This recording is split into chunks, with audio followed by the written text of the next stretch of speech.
mengadani si bayi di telinga kanan dan mengiqomahi atau mengumandangkan iqomah di telinga sebelah kiri. Para ulama berbeda pendapat tentang hukum mengadani anak pada saat lahir. Yang pertama menyampaikan bahwa memang ada syariat, ada kesunahan pada saat bayi lahir itu diadani di telinga sebelah kanan dan mengumandangkan iqomah di sebelah kiri. Sebagaimana sabda Nabi Shallallahu Alaihi Wasallam dari hadis dari sahabat Abu Hurairah radhiyallahu anhu, qala Rasulullah Shallallahu Alaihi Wasallam, ma min bani Adam mauludun illa nakhasahu asyaiton. Tidaklah anak manusia yang lahir, tidaklah anak yang lahir kecuali dia akan digoda oleh setan. Hatta yuladu, sampai pada saat lahirnya anak tersebut. Fayastahil sarihon, sampai kemudian ketika lahir itu dalam kondisi nangis, berteriak. Kenapa demikian? Karena tadi ini juga dalam kondisi dia digoda sama setan. Illa Maryam wa banuha, kecuali Maryam dan putranya. Dua sosok agung manusia ini yang Nabi Sallallahu Alaihi Wasallam sampaikan pada saat lahir dia dalam kondisi tidak menangis, tidak digoda oleh setan. Semua orang yang lahir, anak-anak kita semuanya umumnya pada saat lahir dalam kondisi menangis. Di antara sebab kenapa menangis, karena memang dia sedang digoda, diganggu oleh setan.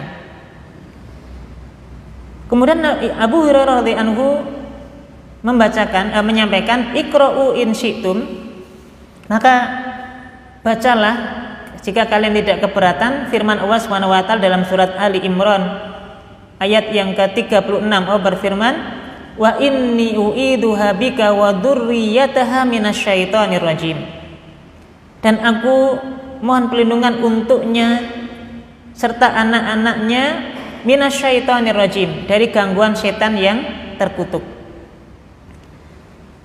Abdullah bin Abbas radhiyallahu anhu, beliau berkata, setiap bayi yang baru lahir pasti menangis, pasti ini ya, kecuali Nabi Isa alaihissalam, yaitu putra Maryam. Nabi Isa alaihissalam pada saat lahir nggak menangis, ya. Bayi itu menangis karena perutnya diperas oleh setan.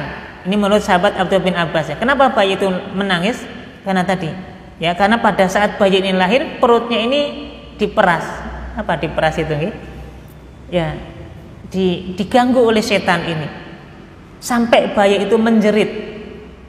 Dengan demikian, menurut pendapat yang pertama, diadani di telinga kanan dan iqomah sebelah kiri itu menunjukkan akan amalan yang bisa menghindarkan bayi ini dari gangguan setan tersebut.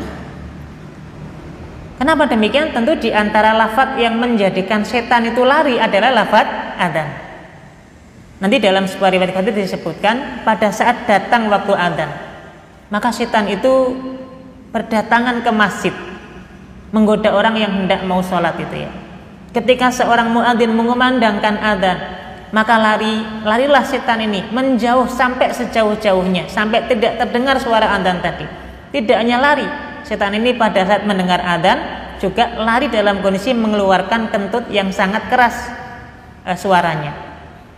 Tapi jangan dicari ya mana kentutnya, itu enggak ada. Ini tentu yang Nabi kabarkan. Jadi setan itu takut dengan suara adzan.